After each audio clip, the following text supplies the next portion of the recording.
Section 01, you don't have a thinking problem. You have a laziness problem. You think you're not smart enough. You've probably thought that for years. You've watched brilliant people operate at a level that feels unreachable, and somewhere along the way you decided the gap between you and them was built into your biology. It wasn't. That story you keep telling yourself is comfortable, convenient, and completely wrong. The real gap isn't intelligence. It isn't talent. It isn't even opportunity. The real gap is your unwillingness to think, deeply, uncomfortably, relentlessly, when thinking gets hard. There was a mind in the 20th century that redefined what human intelligence could look like in practice. Not because it was wired differently from birth, not because it had access to resources you don't, but because it operated from one unshakable obsession, actually understanding things, not memorizing them, not quoting them, not performing familiarity with them at dinner parties, actually brutally, structurally understanding them from the ground up. That distinction sounds small. It is not small. It is everything. It is the entire difference between a mind that accumulates information and a mind that generates insight. One of those minds fills notebooks. The other one changes the world. You've been building the first kind of mind your entire life, not because you're incapable of the second, but because nobody ever told you the difference mattered this much, and because the second kind of mind demands something the first kind never does: genuine intellectual discomfort. This is not a video about admiring greatness from a distance. It is not a tribute. It is a direct challenge to the way you are currently using your mind, and a precise, unforgiving map of what you would have to change to use it differently. The question is whether you're willing to be honest enough to follow it. Section 02, the illusion of knowing. Here's something that should genuinely disturb you. Most of what you believe you know, you do not actually know. You recognize it. You've heard the words enough times that they feel familiar. You can nod along in a conversation, deploy the right terminology, signal competence to the people around you, and never once have a real functional grasp of what you're talking about. This is not an insult. It is a structural problem that almost every educated person in the world has, and almost none of them ever diagnose. There is a name for this condition.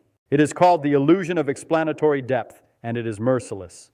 It works by allowing your brain to confuse exposure for understanding. Every time you read something, watch something, hear something repeated enough times, your brain files it under known. It doesn't verify the filing. It doesn't test it. It simply assumes that because you've encountered a concept, you own it. You don't. You have borrowed it, and the moment anyone asks you to explain it without the vocabulary you've been lent, the debt becomes visible. This kind of false knowledge is not neutral. It is actively dangerous to your thinking, to your decisions, to your ability to learn anything new that depends on a foundation you believe you have but don't. Every concept you think you understand but can't explain from scratch is a crack in your cognitive foundation. And most people spend their entire lives building upward, adding more floors of borrowed knowledge on top of cracks they've never inspected. The first move toward a different kind of mind is not learning more. It is auditing what you already think you know, and being ruthless enough to admit how much of it is theater. Section 03. He broke every problem down to nothing. There is a move that the sharpest minds in history make that most people never attempt. Not because it's technically difficult, but because it requires a specific kind of courage that the education system actively trains out of you. The move is this. When you encounter a problem, a concept, a system, an idea, you strip it completely. You do not start from what you've been taught. You do not start from what sounds right. You start from nothing, and you rebuild only using pieces you can personally verify to be true. This is not an exercise in skepticism for its own sake. It is a method. It is the most powerful diagnostic tool a human mind has access to, and it works because it forces you to locate exactly where your understanding actually ends. Most people never find that edge. They operate in the comfortable middle of their knowledge, never going deep enough to hit the floor, never discovering that the floor they assumed was solid is, in many places, not there at all. The willingness to strip a problem to its foundation means accepting something that feels like regression. It means sitting with a concept you've known for years and asking from zero why it is true. Not just what it is. Not just how to use it. Why it works. What it depends on. What would have to be false for it to fail. This is the line between using knowledge and owning it, and almost no one crosses it by accident. What you're actually doing when you strip a problem down is rebuilding your map of reality with higher resolution. Every shortcut you eliminate, every borrowed assumption you replace with personal verification makes your thinking more load-bearing. You stop being someone who learned things and start being someone who understands them. Section 04, your intelligence is frozen because your ego is fragile. Here's the one that stings.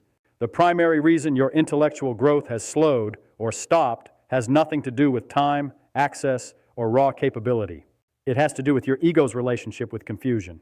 You have been conditioned over years of school and social feedback to treat not knowing as failure, to treat confusion as a signal that you don't belong in the conversation, to treat the question, "Can you explain that?" as an admission of inadequacy rather than the most powerful move available to you in any room. So what do you do instead? You nod. You smile. You say, "Yeah, that makes sense," when it absolutely does not make sense, because agreeing is free and admitting confusion costs you something, a small piece of the image you've built around your own intelligence. You protect that image constantly, reflexively, at the direct expense of actually becoming more intelligent. This is not a character flaw. It is a deeply rational response to a social environment that punishes visible confusion. But it is also the single most effective way to guarantee that your mind stops growing. The sharpest analytical minds in history shared one visible habit: a complete willingness to look ignorant in the short term in exchange for genuine understanding in the long term, not the performance of humility. Actual functional comfort with saying out loud in front of people whose opinions mattered to them, "I don't understand that. Explain it to me from the beginning." Most people cannot do this, not because they're stupid, because their ego is too expensive a habit to put down. Here's the brutal trade: your image or your intelligence. You can protect one. You cannot protect both. Every time you pretend to understand something you don't, you make a choice.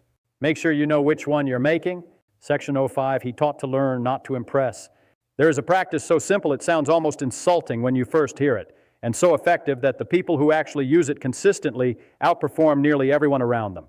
The practice is this: take whatever you are trying to learn and teach it, not to a class, not to an audience, to an imaginary person who knows nothing about the subject, a child, a skeptical friend, someone with no patience for jargon or assumption. Explain it to them as though the explanation must hold up under basic questioning. Then notice exactly where you start to struggle. That struggle is not failure. That struggle is the most accurate map of your ignorance that you will ever produce. Every moment you reach for a technical term because plain language fails you, every moment the explanation becomes circular because you don't actually know what causes what, those moments are gifts. They are precise located markers showing you exactly where your understanding has a hole. And holes are fixable. The problem is most people never find them because most people never try to explain what they know from scratch. They review their notes, they reread the chapter, they watch the video again. None of that locates the holes. All of it just restacks the borrowed language on top of the gaps. Teaching forces honesty that studying alone never will. When you study, you can skip the parts that confuse you. When you teach, skipping a part means the explanation breaks, and you feel it break immediately, viscerally, in a way that is impossible to ignore. That feeling of breaking is the most valuable feedback loop available to a learning mind, and most people go their entire lives without triggering it on purpose. Do this with one thing you believe you understand this week. Explain it out loud. Feel it break. Fix the break. That is how understanding is actually built. Section 06, he played relentlessly. You have been sold a narrative about genius that is almost entirely wrong, and the wrong part is costing you. The narrative goes like this: extraordinary intellectual output is the product of extraordinary focus, narrow, disciplined, sustained attention to a single domain, applied with grinding consistency over decades. Find your lane. Stay in it. Eliminate distractions. Optimize. The people who operate this way do produce results, but they rarely produce the kind of results that make entire fields rethink their foundations. That kind of result comes from a different cognitive posture entirely. It comes from genuine, undirected, consequence-free play, from following curiosity into territory that has no obvious professional value, no clear application, no immediate payoff, from spending hours, days, months exploring something simply because it is fascinating, not because it fits a plan. This is not laziness dressed up as strategy. It is one of the most cognitively demanding things a mind can do because it requires resisting the constant social pressure to justify your attention in terms of productivity. The minds that produce transformative work are almost always minds that have fed their curiosity widely and without apology. The cross-domain connections, the moments where something from one field illuminates something seemingly unrelated in another, do not happen through planning. They happen because a mind that has wandered broadly has more raw material to connect. Breadth is not the enemy of depth. Breadth is what makes depth surprising and generative rather than just thorough. Every time you dismiss a tangent as a distraction, you are trimming the exact branches that might one day produce your most original thinking. Your curiosity is not a liability to manage. It is a cognitive asset to feed, deliberately and without guilt, especially when, you cannot yet see where it leads. Section 07. You worship complexity because it hides your confusion. There is a form of intellectual dishonesty so widespread and so socially rewarded that most people who practice it have never once identified it as dishonesty. It is the use of complexity as camouflage. It works like this. When you do not fully understand something, you reach for elaborate language to describe it. You deploy frameworks, coin terms, build taxonomies, layer abstraction on abstraction, not to communicate more precisely, but to make the gaps in your understanding invisible, including to yourself. The result sounds sophisticated.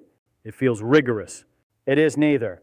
This pattern is not limited to academics or professionals. It is present everywhere people are rewarded for sounding smart rather than being clear. It shows up in business strategy documents that use 8 words where 2 would do.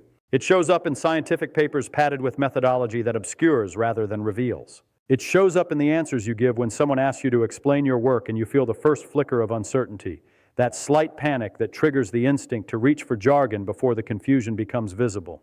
The test of genuine understanding is not complexity. It is the opposite. If you genuinely understand something, you can make it simple. Not dumbed down, simple. You can remove the scaffolding of terminology and show the thing itself, its structure, its logic, its edges, what makes it work and what would make it fail. You can do this in plain language in front of someone who doesn't share your vocabulary without losing precision.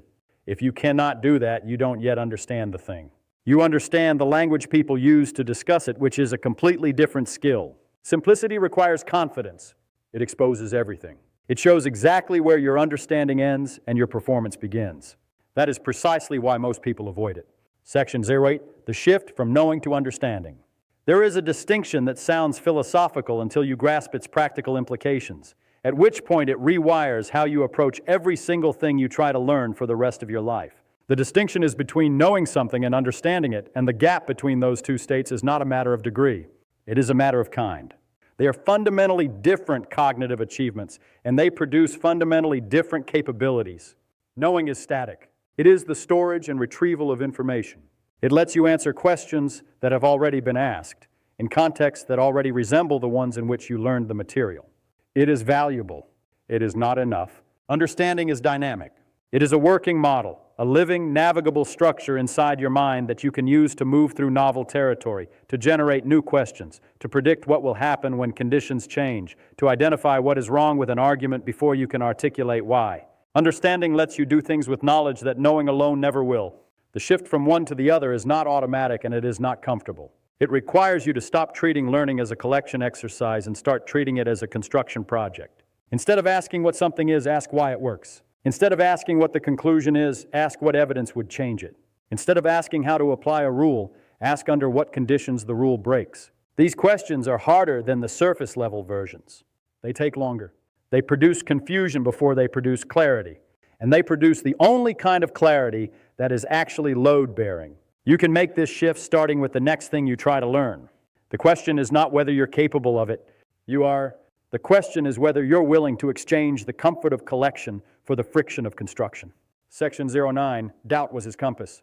The world rewards certainty. It promotes people who project confidence, who speak without hedging, who give clean answers to messy questions. It has very little patience for the person who says, I'm not sure, or I could be wrong about this, or I need to think about that more before I give you an answer. Those phrases read as weakness in almost every professional and social context most people navigate. So people learn early and thoroughly to hide their uncertainty, to perform conviction, to speak the confident version of whatever they think until the performance becomes indistinguishable from the real thing. The problem is that false certainty is not just dishonest. It is cognitively lethal. The moment you commit to being certain about something, you stop examining it. You stop updating your model when new information arrives. You start filtering evidence through the lens of defending a position rather than evaluating a question. Your thinking becomes motivated rather than exploratory, and motivated thinking is a sophisticated machine for producing conclusions you already wanted to reach. The most productive intellectual posture is one that holds conclusions lightly, firmly enough to act on them, loosely enough to revise them when evidence demands it. This requires a tolerance for uncertainty that feels unnatural in a culture that conflates confidence with competence. But it is the only posture that keeps a mind genuinely open to being wrong, which is the only mind capable of becoming genuinely right. Living with not knowing is not passivity. It is an active, disciplined refusal to close questions before the evidence justifies it. It is the habit of sitting with discomfort long enough for something true to emerge. Most people are too impatient and too ego-invested to do it. The ones who do it anyway are the ones whose thinking evolves throughout their lives rather than calcifying sometime in their 30s. Section 10, you already have the only thing that matters. Every framework you've heard in the last 10 minutes, every principle, every method, every hard truth comes down to a single underlying demand. Not intelligence, not time, not access to the right education or the right environment or the right mentor. The demand is honesty. Brutal, unflinching, ego-resistant honesty about what you actually know versus what you merely recognize, about where your understanding actually ends versus where you've decided to stop looking, about the gap between the mind you currently have and the mind you are capable of building. You have everything else already. You have the capacity to ask harder questions than the ones you've been asking. You have the capacity to sit with confusion instead of escaping it. You have the capacity to strip your assumptions down to their foundations, to teach what you think you know until it breaks, to follow curiosity into territory that has no obvious payoff, to hold your conclusions loosely enough to revise them when the evidence shifts. You have all of that. The question is whether you've been using it or whether you've been using the cheaper substitute, the performance of thinking that looks enough like the real thing to pass in most rooms and most conversations. The performance will continue to be rewarded. That is not going to change. You can coast on it for the rest of your professional life and never face a hard consequence. Most people do exactly that. But you already know what coasting costs you. Not externally, not in your career metrics, but internally. In the quality of your thinking, in the narrowing of your intellectual range, in the slow, quiet shrinkage of what you find possible. The challenge is this: pick one thing you believe you understand, strip it, teach it, find where it breaks, fix the break, do that once, then decide whether you want to stop.